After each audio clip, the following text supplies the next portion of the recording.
Hello and welcome to our new series, New Perspective. How many of you have been in a conversation with a friend and realized that you had different points of view? Most of us can relate to this. We always see things from our own perspective, but we need to learn how to see things from the other side, the other person's perspective. When you hear the word perspective, what is the first thing that comes to your mind? For some, it may be the view or direction in which we're looking at something.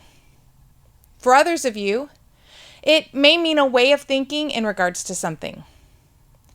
How you, at your age, will look at life will naturally be different than how an adult may look at things. The same goes for someone who is a follower of Jesus or new to their faith versus someone who doesn't know anything at all about following Jesus. As followers of Jesus, we decide to do things God's way, to follow God's will. We choose not to just see things through our own perspective, but to ask God to help us see things in a new way.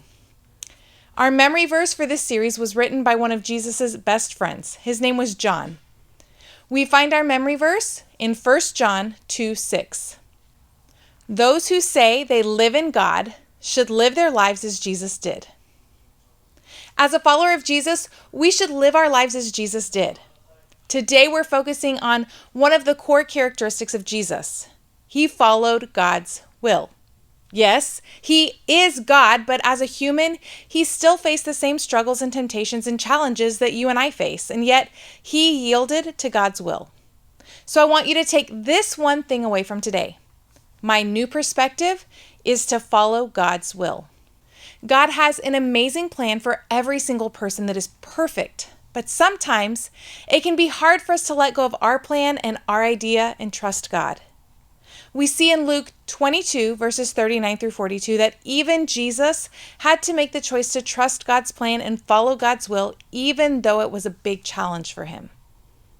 Then, accompanied by the disciples, Jesus left the upstairs room and went as usual to the Mount of Olives. There he told them, "Pray that you will not give in to temptation." He walked away about a stone's throw and knelt down and prayed, "Father, if you are willing, please take this cup of suffering away from me. Yet, I want your will to be done, not mine." Jesus didn't try to get out of the mission God had. In that moment, Jesus stopped and prayed and asked God to help him.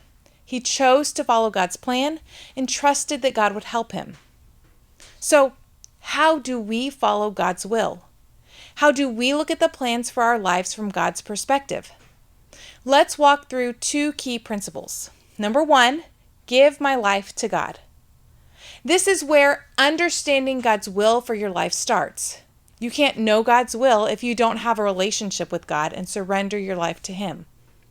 We see in Romans 12, verse 1, that surrendering our lives to God is truly an act of worship and seeing God's will from a new perspective.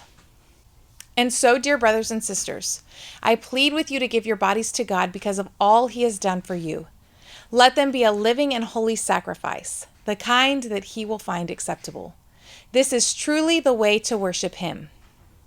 This is the true way to worship. Worship is not just music or prayer or some activity. Worship is what we are made to do with our whole selves. We are not just people who worship, we are worshipers. We're created to worship. Once I've surrendered my life to God, things happen.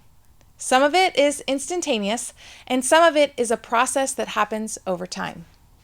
As we read in Luke 22, where Jesus was in the Garden of Gethsemane, Jesus was asked by his Father to do something not very easy.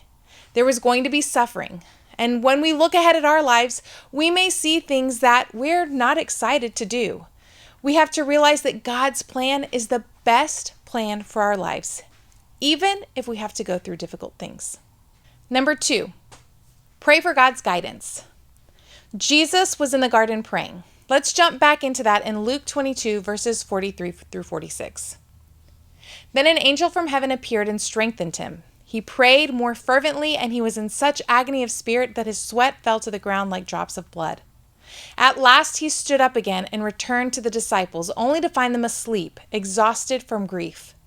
"Why are you sleeping?" he asked them. "Get up and pray so that you will not give in to temptation." God sent an angel to give him strength. God doesn't always remove what's hard, but he will help us get through it, just as he did for Jesus. Jesus was sad, and who did he turn to for help? God. He knew he could go to his loving Father and talk about what was going to happen. It seems reasonable to think that Jesus had more to say in this prayer. The point is that he went to God before continuing his mission. He didn't run ahead and he didn't lag behind. He wanted to be in sync with God the Father. James 1:5 shows us that we can go to God when we need his strength and comfort. If you need wisdom, ask our generous God, and he will give it to you. He will not rebuke you for asking. Can it really be that simple? Yes. Hebrews 4:16 says it this way. So let us come boldly to the throne of our gracious God. There we will receive his mercy, and we will find grace to help us when we need it most. This week, come boldly to God every day and ask him to empower you to know and live his will for your life. Simply pray this prayer every morning. Father, I want your will to be done, not mine. We can approach anything we face in life with confidence, being open and honest with God in prayer, because he's with you always. He wants you to see things from a whole new perspective.